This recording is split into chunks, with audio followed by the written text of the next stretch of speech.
मेरे पुत्र, अब तुम आ गए हो तो शिव जी को प्रणाम करो, क्योंकि मेरी भक्ति और इनकी शक्ति से ही तो तुम मेरे समीप वापस लौटे हो।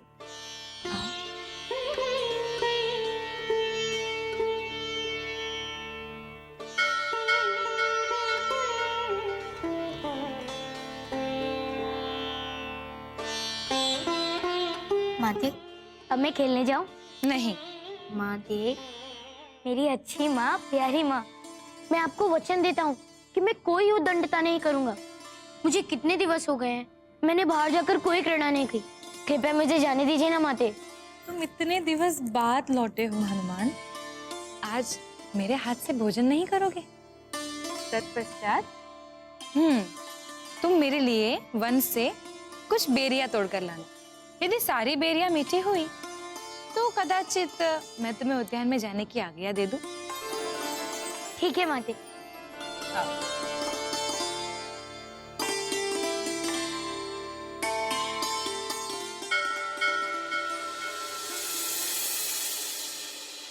महाराज केसरी की, महाराज केसरी की, महाराज केसरी की, महाराज केसरी की, महाराज केसरी की, महाराज केसरी की, महाराज केसरी की, महाराज केसरी की, महाराज केसरी की, महाराज केसरी की, महाराज केसरी की।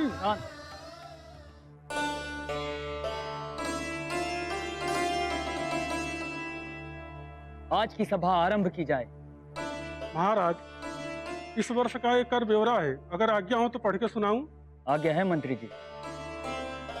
राज्य की सुखमय स्थिति बनाए रखने के लिए राज्य की सुरक्षा और विकास हेतु होने वाले व्यय कितना कर आता है उसका सारा ब्यौरा मैंने स्वयं मंगवाया था, ताकि हम उसे पुनर्निर्धारित कर सकें। महाराज, कृषि कर में इस वर्ष 10 सहस्त्र स्वर्ण मुद्राएं प्राप्त हुई हैं, वन कर 3 सहस्त्र मुद्राएं और पशुकर में मात्र हमें 1 सहस्त्र स्वर्ण मुद्राएं प्राप्त हुई हैं, और उद्योग कर में सर्वाधिक कर की प्राप्ति हुई है, 54 सहस्त्र स्वर्ण मुद्राएं। बहुत अच्छी बात है मंत्री जी। अब आप हमें ये बताइए कि सुमेरु के वन को कीर्तिपुर से जोड़ने के लिए यदि एक महामार्ग बनाया जाए तो कितना व्यय आएगा? मैं आपको वाणिज्य मंत्री जी से मिलकर संपूर्ण विवरण लाके देता हूँ। महाराज की जय हो। प्रणाम महाराज। कहिए दूत, कहां से आए हैं आप? मैं कीर्तिपुर से महाराज पुनीत का संदेश लेके आया हूं। महाराज, आपके पुत्र हनुमान ने हमारे राज्य की रक्षा की है। इसी के उपलक्ष्य में हमारे महाराज ने आपके सपरिवार को कल रात्रि भोज पर सादर आमंत्रित किया है। महाराज पुनीत, आप महाराज पुनीत जी को जाकर ये सूचना दीजिए कि हम सपरिवार उनके इस रात्रि भोज के आमंत्रण पर अवश्य आएंगे। अवश्य महाराज, आपका संदेश हम महाराज तक जरूर पहुंचा देंगे। अब हमें आज्ञा दीजिए महाराज। आज्ञा है दूत। और हाँ, महाराज पुनीत को हमारा सादर नमन जरूर करिएगा। अवश्य महाराज।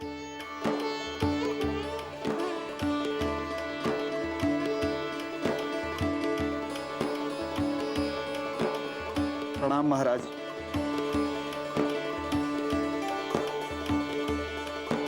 देखा महाराज, हनुमान के क्रियाकलापों के कारण प्रजाजन ही नहीं, दूर दूर के लोग इतने आनंदित हैं। मुझे भी प्रसन्नता है। हनुमान की उद्दंडता में किंचित कमी आई है और वो राज्य के एक उत्तरदायी नागरिक की तरह अपने कर्मों को अच्छे से समझ रहे हैं।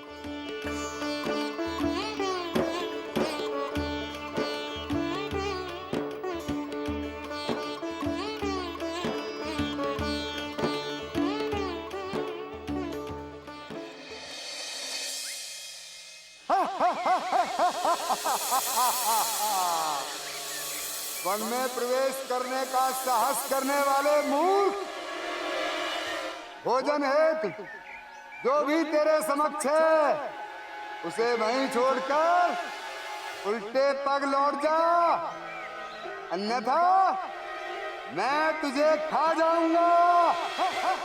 हमारे राज्य में एक और राक्षस की हवा। मुझे चलकर देखना चाहिए। ये ध्वनि इस ओर से आ रही है। रख भोजन यहाँ पर, चला जा यहाँ से, अन्यथा। नहीं नहीं, ये ध्वनि तो इधर से भी आ रही है।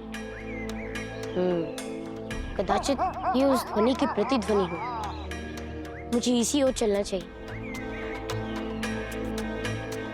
रख भोजन यहाँ पर, चला जा यहाँ से, अन्यथा।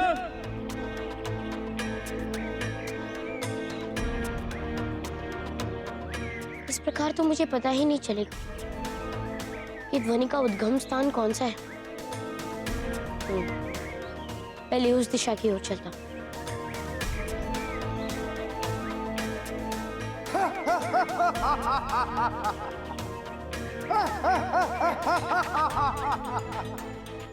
वन में प्रवेश करने का साहस करने वाले मूर्ख, भोजन है जो भी तेरे समक्ष है ये वहीं छोड़कर उल्टे पग लौट जा, अन्यथा मैं तुझे खा जाऊंगा।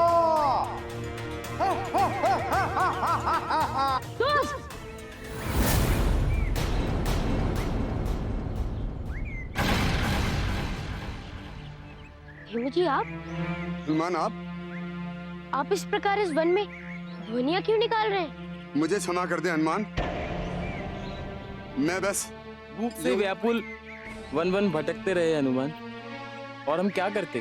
ध्यानचंद जी आप भी? हाँ हनुमान, हम दोनों भाई दुरासुर के उपरांत इसी प्रकार अपना जीवन यहाँ पर यापन कर रहे हैं। किंतु क्यों? आप दोनों कीर्तिपुर वापस क्यों नहीं लौट जाते? दुरासुर के प्रभाव के कारण हमने राज्य के अधिकतर जन को बहुत अधिक पीड़ा पहुंचाई है।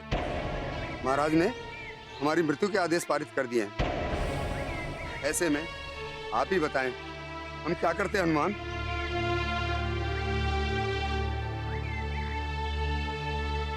इसी कारण हम वन में छुपकर लोगों को डराकर उनसे भोजन छीन लेते हैं। इसी प्रकार हमारी जीवन लीला चल रही है हनुमान। किंतु किसी को सताना तो पाप है ना? और भूख से मर जाना हनुमान? पाप से तो हम भी मुक्त होना चाहते हैं हनुमान, परंतु कोई मार्ग नहीं मिल रहा। कदाचित मैं आप दोनों की सहायता कर सकता हूँ। आप दोनों मेरे साथ चलिए। चलिए हनुमान।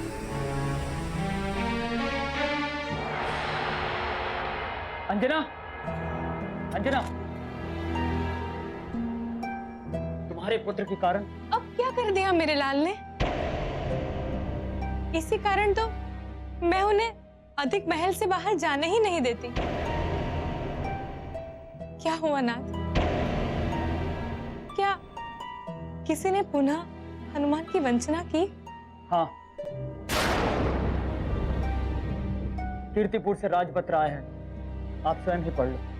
हे प्रभु, हनुमान की उद्दंडताएं कीर्तिपुर तक पहुंच गई।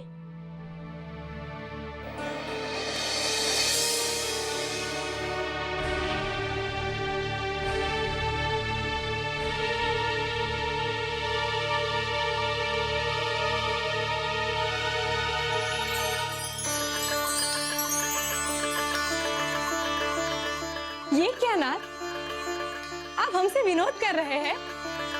ये तो हनुमान का प्रशंसा पत्र है। कीर्तिपुर को दुरासुर के आतंक से मुक्त करने के कारण। और आपको ये जानकर और भी प्रसन्नता होगी, कीर्तिपुर के महाराज पुनीत ने मेरे पुत्र के सम्मान में हमें सुरुचि भोज पे बुलाया है। वाह महाराज वाह! यदि हनुमान उद्दंडताएं करे तो मेरा पुत्र, और प्रशंसा हो तो आपका पुत्र। अरे अंजना, मैं तो विनोद कर रहा हूँ आपसे। हनुमान ना मेरा ना आपका, हम दोनों का पुत्र है। और आज हनुमान ने गर्व से मेरा सीना चौड़ा कर दिया है। एक पिता को गर्व की अनुभूति देकर एक पुत्र का कर्तव्य पूर्ण किया है मेरे लाल ने। तुम्हारे लाल ने? मेरे लाल ने। हम दोनों के लाल ने।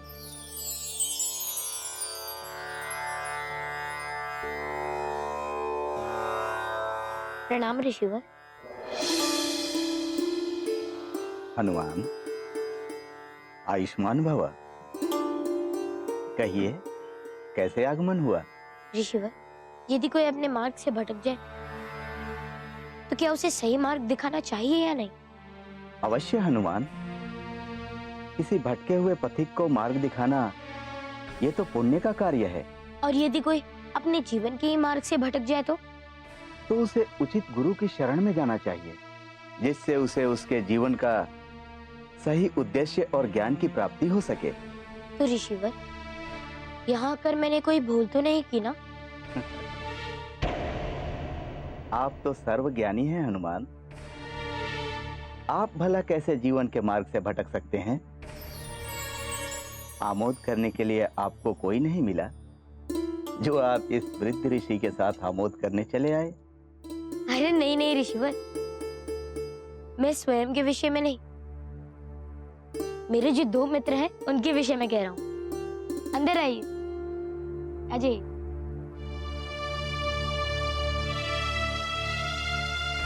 प्रणाम ऋषिवर। नाम ऋषिवर। ये धीमू जी और ज्ञानचंद जी हैं ऋषिवर। इन्हें आप मेरे हितैषी भी समझ सकते हैं। ये और आपके हितैषी? जी ऋषिवर, ये दोनों कीर्तिपुर के निवासी हैं। इन दोनों ने दुरासुर के प्रभाव में आकर कीर्तिपुर में बहुत उत्पात मचाया है। इसी कारण ये वहां वापस नहीं लौट सकते। अपने भरण पोषण हेतु वन में आने जाने वाले लोगों को भी इन्होंने लूटा है। किंतु मैं आपको विश्वास दिलाता हूँ, ये दोनों दुष्ट नहीं है। वो मैं देख रहा हूँ हनुमान। मैं इनकी आत्माओं को भी देख रहा हूँ, किंतु इन आत्माओं पर चढ़ी हुई पाप की परत भी मुझे दिखाई दे रही है। किंतु इन आत्माओं पर चढ़ी हुई पाप की परत भी मुझे दिखाई दे रही है। हाँ ऋषिवर, उसी पाप की परत उतरवाने के लिए मैं इन्हें आपकी शरण में लेकर आया हूँ। यदि ये दोनों आपके सानिध्य में रहेंगे तो पाप के कर्मों से बचे हुए रहेंगे और कदाचित दुरासुर के प्रभाव में आकर इन्होंने जो भी पाप किए हैं उसका प्रायश्चित भी हो जाएगा। अवश्य हनुमान। धीमो, ज्ञानचंद, आओ पुत्र, समीप आओ। हमें सही मार्ग दिखाइए ऋषिवर। हमें हमारे पापों से मुक्त कीजिए। मैं मात्र मार्ग बता सकता हूँ, किंतु उस पर चलना तो तुम दोनों को ही होगा। तैयार हैं ऋषिवर। हम और पाप के भागी नहीं बनना चाहते ऋषिवर। हमें अपनी शरण में लेकर हमारा उद्धार कीजिए ऋषिवर। हाँ ऋषिवर, मेरी भी यही विनती है आपसे। ठीक है हनुमान,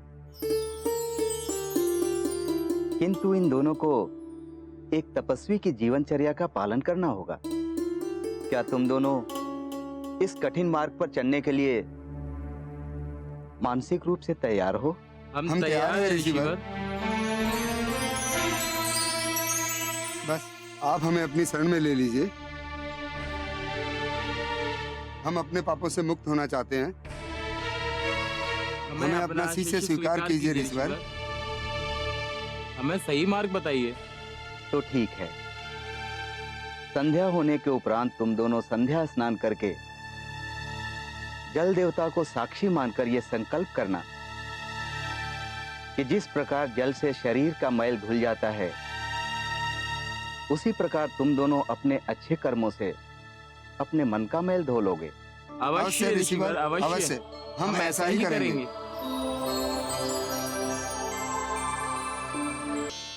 तो ऋषिवर, अब मुझे भी आज्ञा दीजिए। मुझे माता के लिए बेरिया तोड़कर ले जाना है। अवश्य हनुमान, किंतु कदाचित आप एक बात भूल रहे हैं। कौन सी बात ऋषिवर? ये दोनों सुमेरु के नहीं, कीर्तिपुर के निवासी हैं। अतः इन्हें सुमेरु में रहने के लिए राजन से आज्ञा लेनी होगी। हाँ जी ऋषिवर, मैं अवश्य इस विषय में पिताश्री से वार्ता करूंगा। हम भी आपके साथ चलते हैं हनुमान। इसी प्रयोजन में हमारी महाराज से भेंट भी हो जाएगी। ये प्रथम तुम दोनों ने सही निर्णय लिया है धीमू और ज्ञानचंद। प्रभु तुम्हारी सहायता अवश्य करेंगे। तो चलिए, पहले हम वन से बेरिया तोड़ेंगे, उसके उपरांत महल चलेंगे। अब आप भी आज्ञा दीजिए ऋषिवर। यशस्वी भव। प्रणाम ऋषिवर। आयुष्मान भव। चल।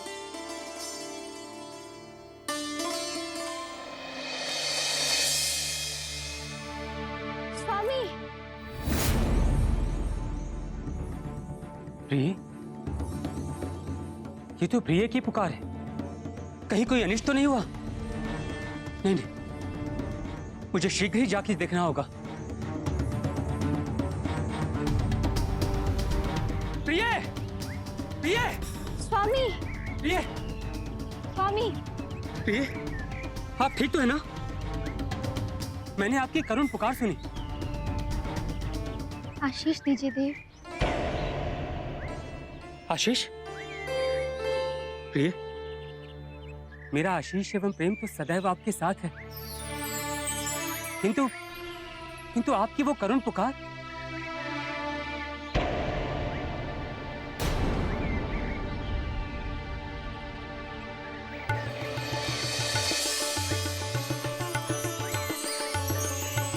सच प्रिय?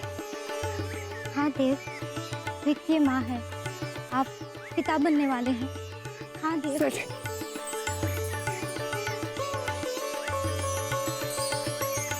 मैं आपको बता नहीं सकता कि आपने मुझे ये सूचना देकर संसार की सबसे बड़ी प्रसन्नता दे दी है।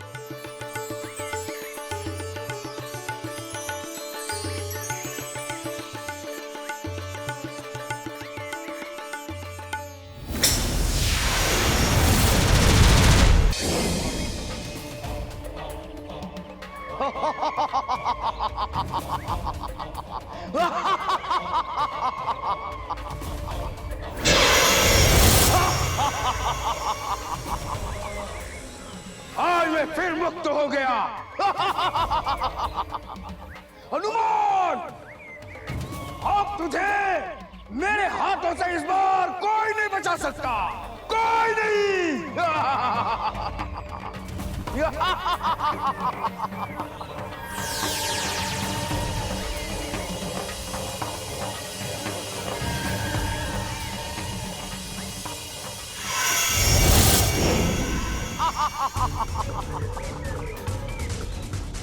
सुमेरु के वन में बेरिया तोड़ने जा रहा है।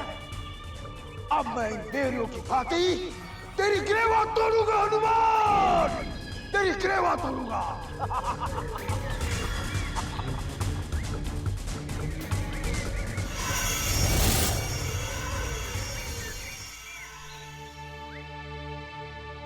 हनुमान, महाराज हमें राज्य में रहने की आज्ञा तो प्रदान कर देंगे ना? अवश्य प्रदान करेंगे धीमू जी। मैं उनसे स्वयं आपके लिए प्रार्थना करूंगा।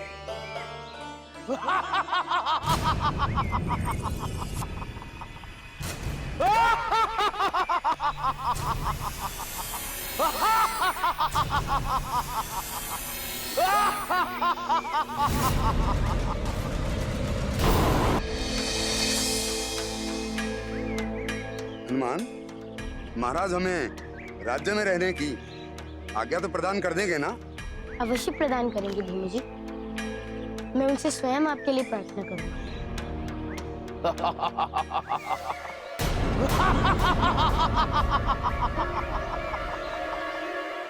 प्रार्थना तो तू अपने प्रभु से अपने आत्मा की शांति के लिए कर।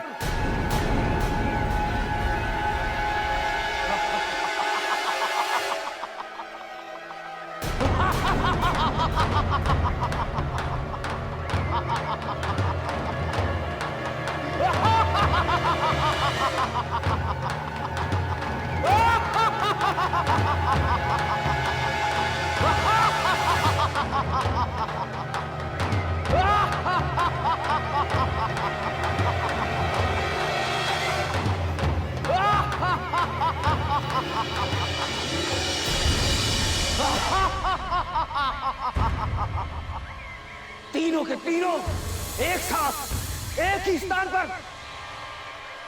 अब मैं तुम्हें नहीं छोड़ूंगा। अपनी मृत्यु और मेरी आत्मा को बंदी बनाने का प्रतिशोध देना है मुझे।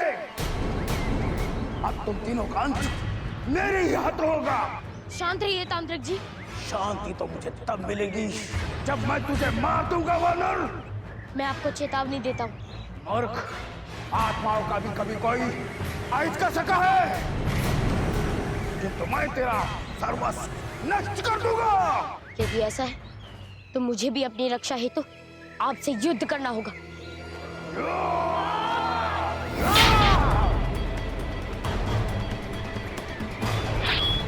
रुक भ्राते। रुक करके प्राण गंवाने भ्राते, चलिए। नहीं, हनुमान ने हमारी सहायता की है।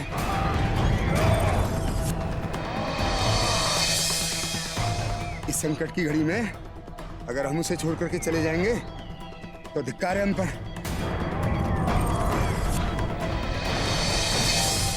तुम्हें वो मंत्र याद है, आत्मा को निकालने वाला?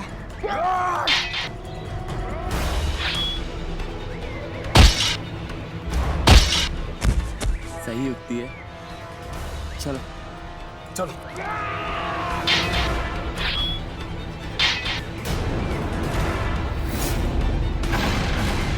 अब इस प्रकोप से तुझे कोई नहीं बचा सकता हनुमान। मंत्र सीख लो।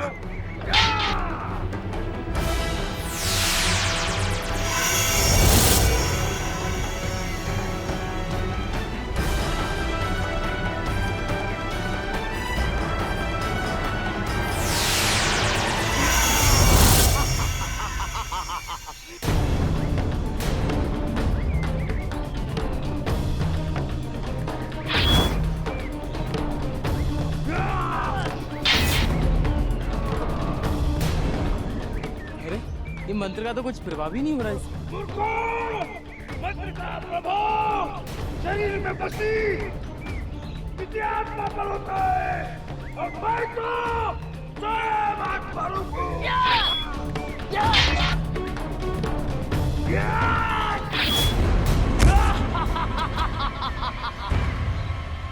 आप दोनों जाइए, मैं इसे रोकने की कोई ना कोई युक्ति अवश्य सोचूंगा। बचाओ, कोई हनुमान की सहायता करो। बचाओ, बचाओ। कितनी भी युक्ति लगा ले वानर, आज तेरा अंत अवश्य मेरे इस कनक से होगा।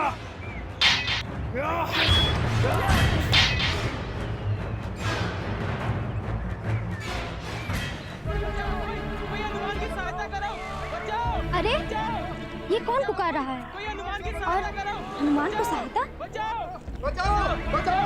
रुकिए, सुनिए, क्या हुआ हनुमान को? एक प्रेत हनुमान के पीछे पड़ा है, इसलिए हम सुमेर की ओर जा रहे हैं ताकि किसी को सूचना दे सकें हनुमान की सहायता के लिए। आप यहीं रुकिए। नहीं नहीं, हम रुक नहीं सकते। वो तांत्रिक की आत्मा हनुमान का पता नहीं क्या हाल करेगी। हम चलते हैं। आप रुकिए, हनुमान की सहायता अभी हो जाएगी। आप किस प्रकार हनुमान की सहायता करेंगे देवी? मैं नहीं, पर जो ये कार्य कर सकते हैं।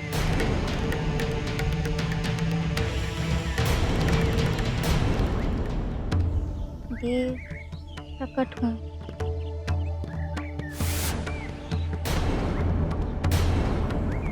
कहो प्रिय,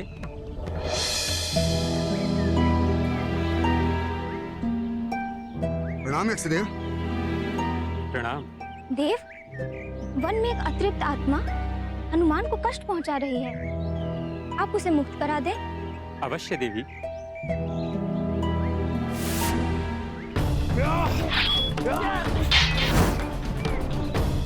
कितने ही वार कर वानर, मैं आत्मा हूँ आत्मा, और आत्मा पर कोई भी वस्तु का प्रहार सफल नहीं होता है। देखिए, मैं आपको शांत करके ये बात कहना चाहता हूँ कि आप अपनी परागतें व्यर्थ क्यों कर रहे हैं। सुनिए, आप शांत रहिए,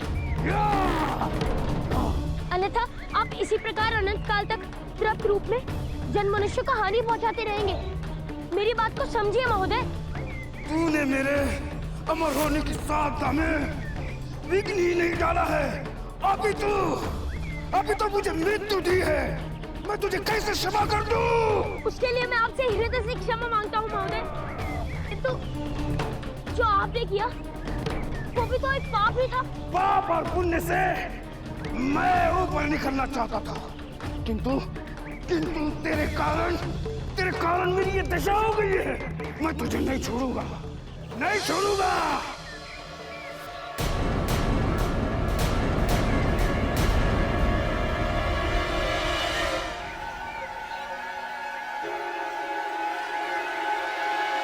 रुक जा दुष्टांत्रिक,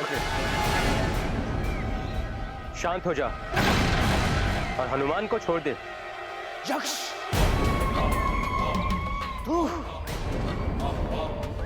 तू क्या सोचता है? तू मुझे शांत कर लेगा? मैंने बहुत सारी सिद्धियां प्राप्त की है। तेरे जैसा अर्ध मानव और अर्ध देव मुझे वश में क्या करेगा? तो भी अपनी इच्छा पूरी कर ले। बोल कैसे युद्ध करेगा? नहीं तांत्रिक, मैं यहाँ तुझसे युद्ध करने नहीं आया हूँ, अभी तो तेरे इस क्रोध को शांत करके तुझे यमपुरी भेजने आया हूँ।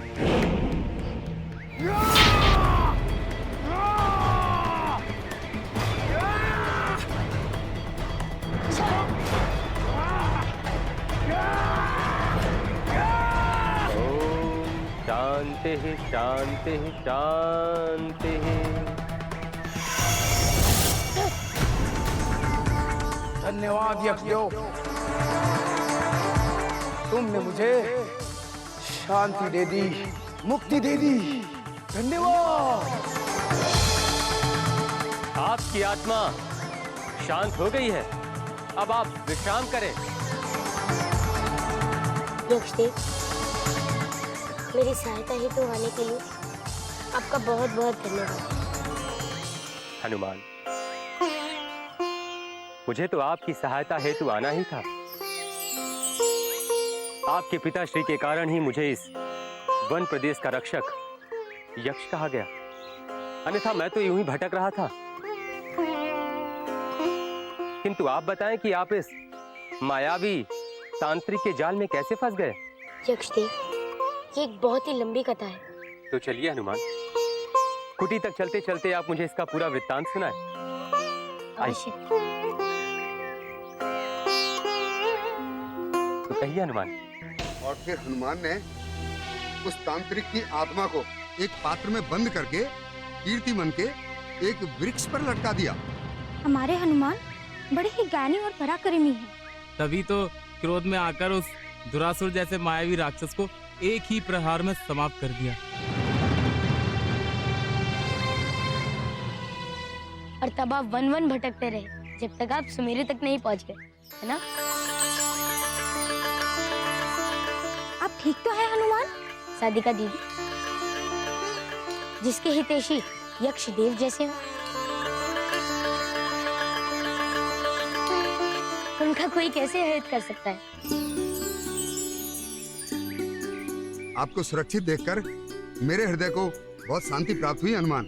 धन्यवाद यक्ष जी, आपका बहुत बहुत धन्यवाद। हनुमान, महाराज केसरी ने मुझे इस वन प्रदेश में स्थान दिया था, और अब अब ये वन प्रदेश मेरा है।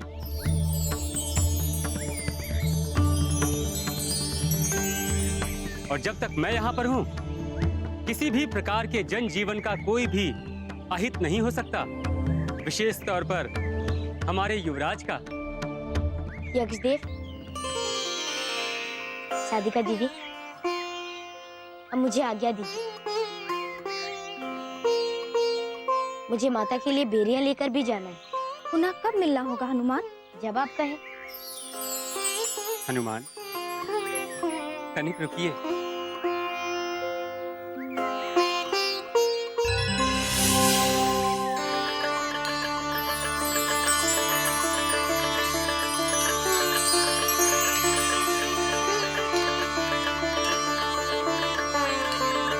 ये लीजिए हनुमान, इसे महारानी को मेरी तरफ से भेंट दीजिएगा। ये इस वन प्रदेश की सर्वाधिक स्वादिष्ट बेरियां हैं।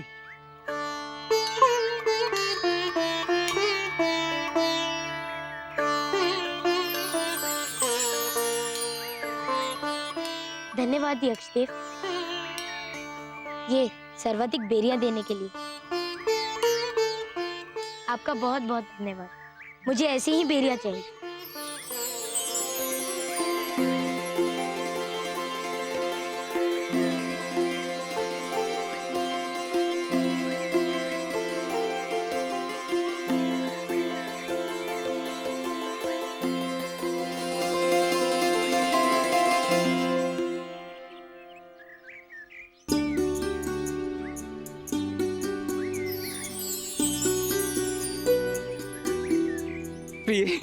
प्रिय, आपको ज्ञात नहीं कि आपने मुझे पिता बनने की सूचना देकर संसार की सबसे बड़ी प्रसन्नता दे दी है। हमारे प्रेम का प्रतीक है। हाँ प्रिय, आप सत्य कह रही हैं, किंतु आप हमें ये बताइए कि आपको पुत्र चाहिए या पुत्री? किंतु आप हमें ये बताइए कि आपको पुत्र चाहिए या पुत्री? हमें तो पुत्र हो या पुत्री, दोनों में प्रसन्नता है। किंतु हमें तो पुत्र चाहिए। हम अपने पुत्र को हनुमान जैसा बलशाली और गुणवान बनाएंगे। और यदि पुत्री हुई तो? यदि पुत्री हुई तो वो तो आपकी तरह ही गुणवान होगी। हाँ, और हम एक अच्छा सा वर देकर उसका ब्याह कर देंगे, उसको सारी सुख सुविधाएं देंगे। तो क्या सारी सुख सुविधाएं सिर्फ पुत्र को, पुत्री को कुछ भी नहीं? कदापि नहीं प्रिय।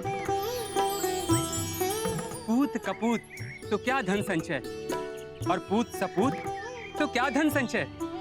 प्रिय, यदि हमारा होने वाला पुत्र सपूत हुआ तो हमें उसके लिए कुछ भी एकत्र करने की आवश्यकता नहीं है, और यदि वो कपूत हुआ तो फिर हम कितना भी धन संचय कर दे वो सब व्यर्थ जाने वाला है। अच्छा, तो आपको परिश्रम ना करना पड़े इसलिए पुत्र चाहते हैं?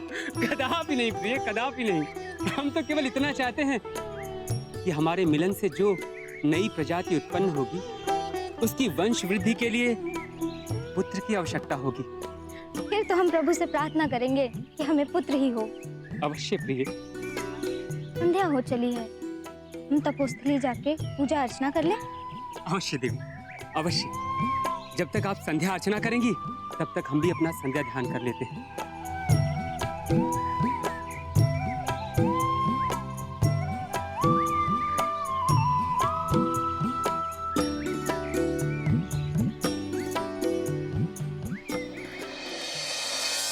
आज मैं आप लोगों को मदिरा सेवन से होने वाले दुष्परिणाम के विषय में बताता हूँ।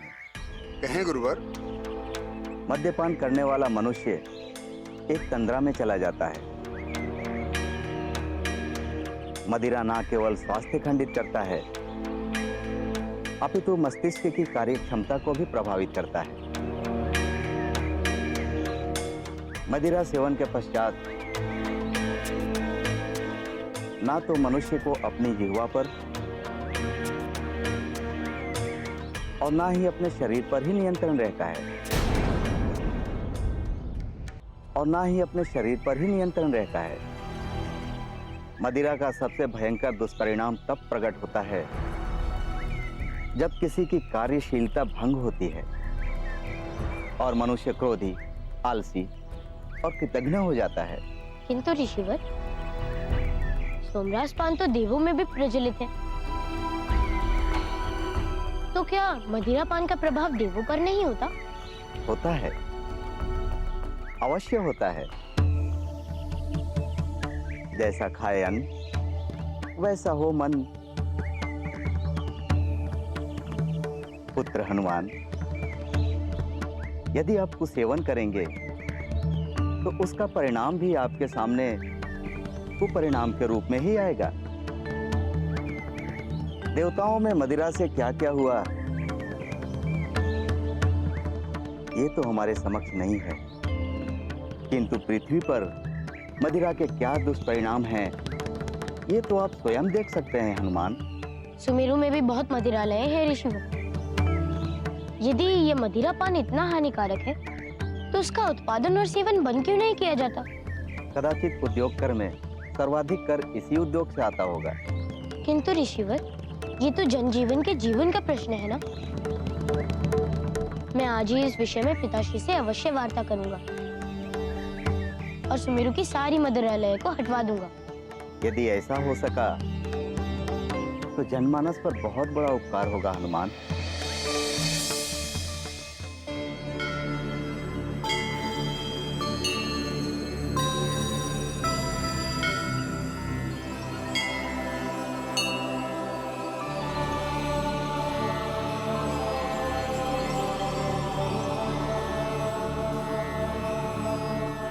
देवियों, संध्या हो चुकी है। आज आप दोनों कुछ ऐसा प्रस्तुत करो जिससे कि हम इतने भाव विभोर हो जाएं कि सब कुछ भूल जाएं। अवश्य देवियों, आज इस सोमरस का सेवन करें। अवश्य देवी, आपके हाथों से सोमरस पान का अलग ही आनंद है।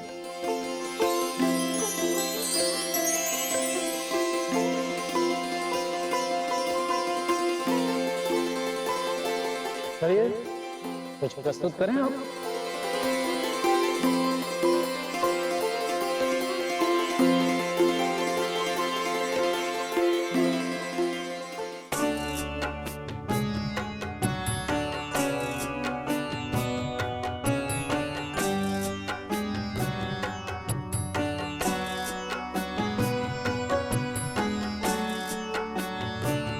बस बस बस, पर्याप्त। देवियों, अब हम इस सभा में और नहीं बैठना चाहते। देवराज, क्या मैं आपको आपके शयन कक्ष तक पहुंचा दूं? क्यों? तुम्हें क्या लगता है मैं चल नहीं सकता है? अभी तो हम अंतरिक्ष और पृथ्वी का भ्रमण करने हेतु सोच रहे हैं। देवराज, कदाचित पृथ्वी भ्रमण कल करे तो उत्तम होगा। क्या?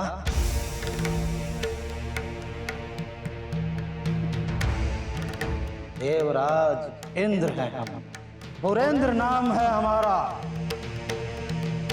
राजा है हम स्वर्ग के। तब तुम हमें समझाओगे कि हमें क्या करना चाहिए और क्या नहीं। हाँ? चलिए आप लोग भी हमारे साथ चलिए, किंतु ये पात्र भी हमारे साथ रहेगा।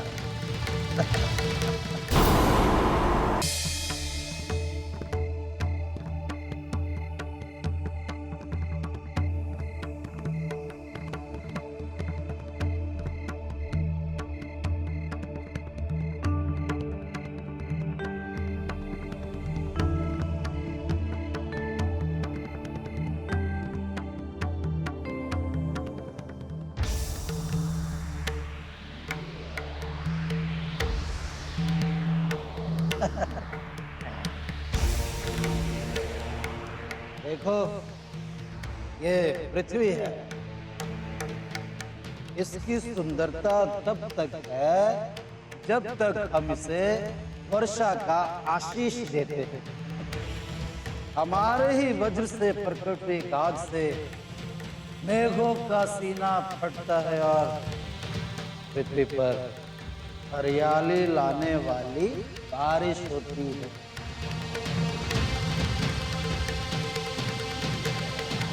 ये क्या है?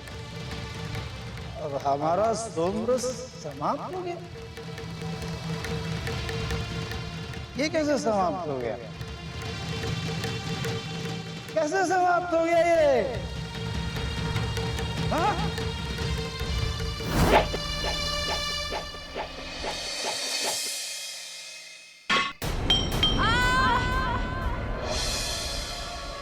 स्वामी, प्रिय, स्वामी, कहीं कोई अनिष्ट तो नहीं हुआ?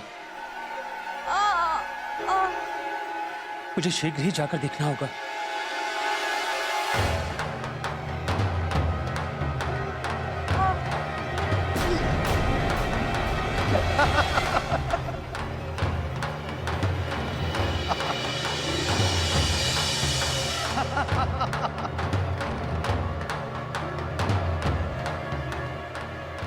प्रिय,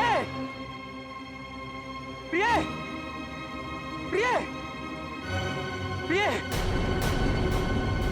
प्रिय, स्वामी, प्रिय, प्रिय, ये क्या हो गया आपको? ये क्या हुआ प्रिय? प्रिय, ये क्या हुआ? कुछ बोलिए तो सही। प्रिय, प्रिय, ये घात कैसे लगा आपको? प्रिय, मैं आपका उपचार करता हूँ। प्रिय, प्रिय, आप अपनी स्वास्थ्य बचा कर रखिए।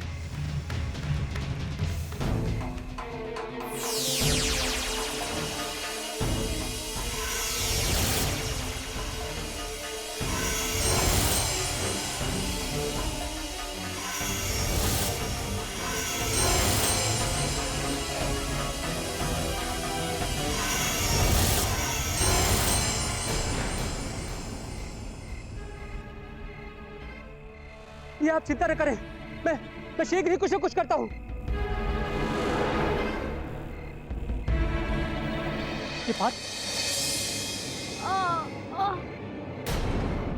ये पात्र,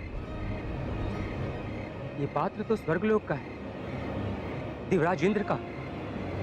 तो ये पात्र यहां पर कैसे? कदाचित और इस पात्र पर लगा रक्त कहीं ऐसा तो नहीं कि? ऐसा नहीं हो सकता, ऐसा कदापि नहीं हो सकता।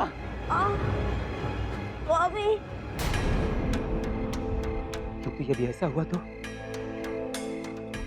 तो मुझे शीघ्र ही देवराज इंद्र के पास जाना होगा और उनसे अपनी प्रेयसी के उपचार हेतु प्रार्थना करना होगा। किंतु तब तक यदि उत्कर्षा का रक्त अधिक बह गया और उसे कुछ हो गया तो? नहीं, मुझे बिना कोई क्षण गवाए वहां पर देवराज इंद्र के पास जाना होगा।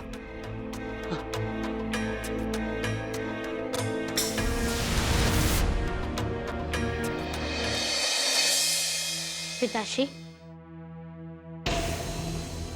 पिताश्री,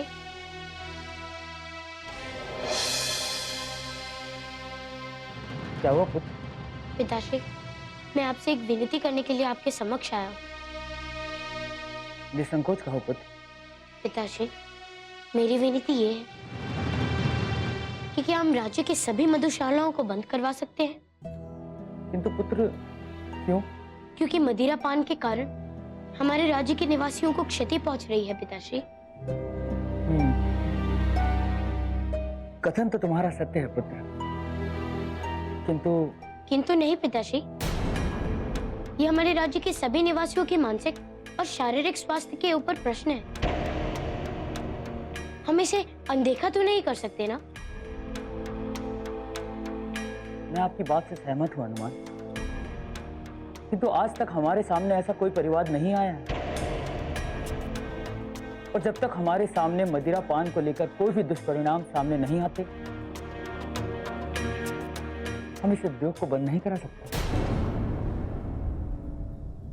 और जिन लोगों की जीविका इससे चलती है, एक राजा होने के नाते हमारा कर्तव्य है कि हम उनके बारे में भी ध्यान दें। मैं मानता हूँ पिताश्री कि सबके विषय में विचार करना एक राजा का नैतिक कर्तव्य है, किंतु आप ही कहें, जो वास्तविक सामूहिक रूप से त्याजा है उसे अनुमति देना तो अनुचित है ना। हनुमान, आप पक्षहीन होकर सोचेंगे तो आपको सब ज्ञात हो जाएगा कि आप जो निर्णय कह रहे हैं, भावनाओं में बहकर मैं वो नहीं ले सकता। हमारे पास कोई भी साक्ष्य या प्रमाण नहीं है कि हम जनमानस में जाकर इस उद्योग को बंद करने की घोषणा करें। ठीक है पिताश्री, आप जैसा कहते हैं मैं मान लेती हूँ, किंतु यदि कोई दुष्कर्म या साक्ष्य प्रकट हुआ तो तब इस निर्णय पर हम अवश्य विचार करेंगे। अभी बहुत रात्रि हो चुकी है, आप आपके कक्ष में जाकर विश्राम करें। ठीक है पिताश्री, शुभ रात्रि। शुभ रात्रि।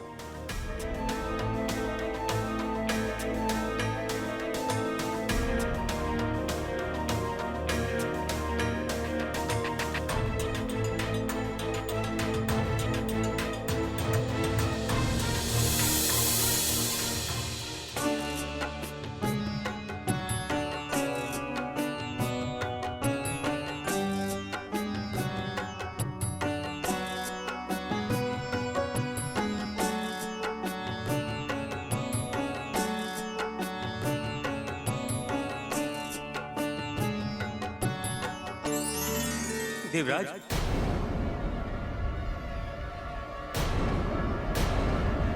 कौन हो तुम और यहाँ किसकी आज्ञा से प्रवेश किया तुमने? जानते नहीं ये हमारा राजगृह है। देवराज, मैं सुमेरु का यक्ष हूं। ये मदिरा का पात्र आपका ही है ना?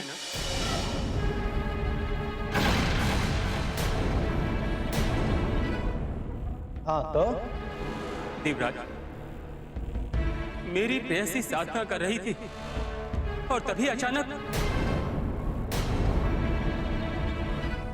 और क्या? और क्या?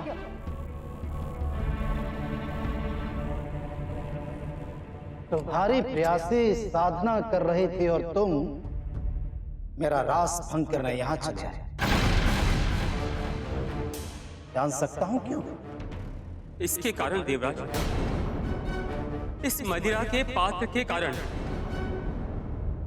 आपके इस मदिरा के पात्र ने मेरी प्रेयसी को घात पहुंचाया है।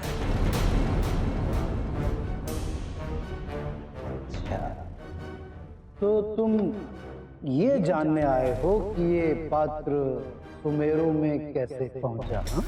नहीं देवराज, मैं तो केवल आपसे इतनी विनती कर रहा हूं कि आप शीघ्र चलकर मेरी प्रेयसी का उपचार करिए। देवराज, वो बहुत करुण अवस्था में है। हम इंद्र हैं, इंद्र, देवताओं के राजा, कोई वैद्य नहीं जो एक भिक्षुणी के उपचार के लिए एक तुच्छ यक्ष के कहने पर चले जाए। देवराज, मैं आपके पैर पकड़ता हूं देवराज, मेरे प्रेयसी के प्राणों को बचा लीजिए। देवराज, ये तो आपको भी ज्ञात है कि धातु से बनी हुई कोई भी वस्तु यदि आपके हाथों से फेंकी जाएगी तो वो एक अस्त्र के रूप में कार्य करेगी।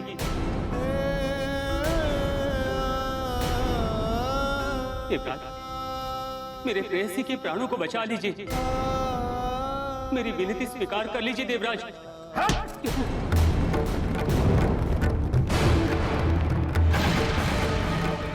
यदि अपनी प्रेयसी की इतनी ही चिंता थी तो किसी कुटी में बैठकर साधना करने के लिए क्यों नहीं कहा? खुले आकाश के नीचे साधना करने पर तो आकाश मार्ग से जाने वाली कोई भी वस्तु से घात पहुंचा सकती है।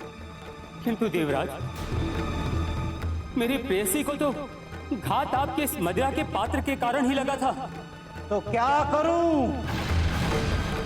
हाँ? क्या करूं? एक तुच्छ यक्ष के सामने गिड़गिड़ा कर उससे क्षमा याचना करूं? जा किसी अच्छे वैद्य की खोज कर, इससे पहले कि तेरी प्रेयसी अंतिम सांस ले। जा। देवराज, आपको इस बात का स्मरण रहे कि यदि मेरी प्रेयसी के प्राणों को कुछ हुआ तो इसका दुष्परिणाम आपको अवश्य भुगतना होगा। मेरी ही सभा में मुझे चुनौती देता है? इंद्र को, इस स्वर्ग के राजा को चुनौती दे रहा है? तेरा इतना साहस है?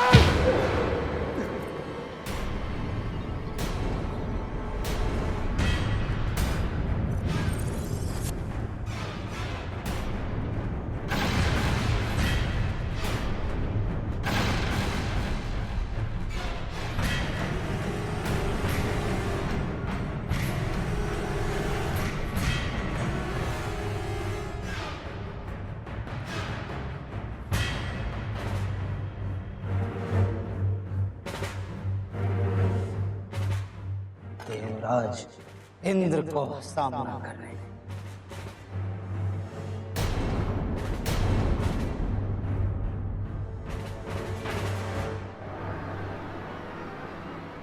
तुम लोग शांत क्यों? चलो नृत्य प्रारंभ करो।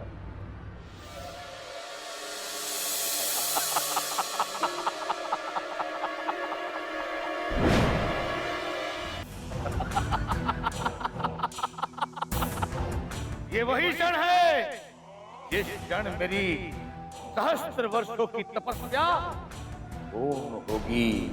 देवताओं, तुम्हारे दंड भोगने का समय प्रारंभ हो गया।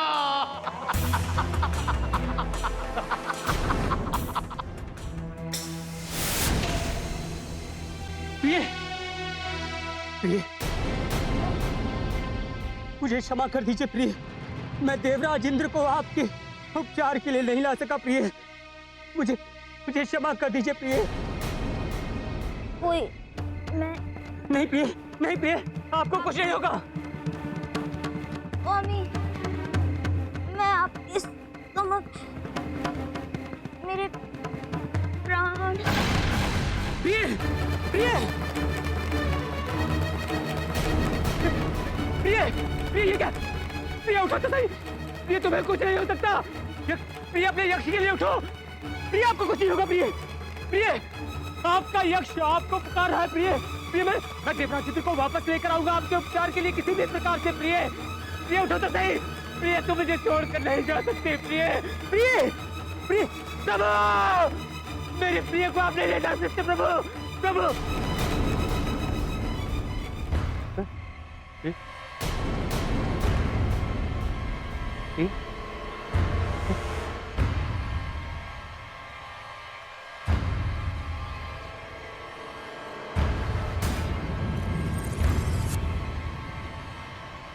देवराज! देवराज इंद्र, मैंने आपसे प्रार्थना की थी। मेरी प्रार्थना का उत्तर तूने मुझे दुत्कार कर दिया है। मेरे प्रिय आज आपके कारण एक अजन्मे बच्चे के साथ, एक आत्मा के साथ इस संसार को छोड़कर चले गए। देवराज, मैं कदापि क्षमा नहीं करूंगा। देवराज, मेरी आत्मा और मेरे प्रिय की आत्मा को तब तक शांति नहीं मिलेगी जब तक मैं अपने प्रिय की मृत्यु का प्रतिशोध तुमसे नहीं ले लेता। मैं मृत्यु का प्रतिशोध तुमसे लेकर रहूंगा देवराज। प्रिय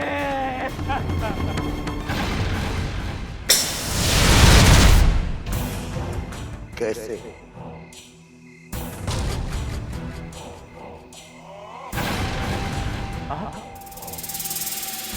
दैत्य गुरु।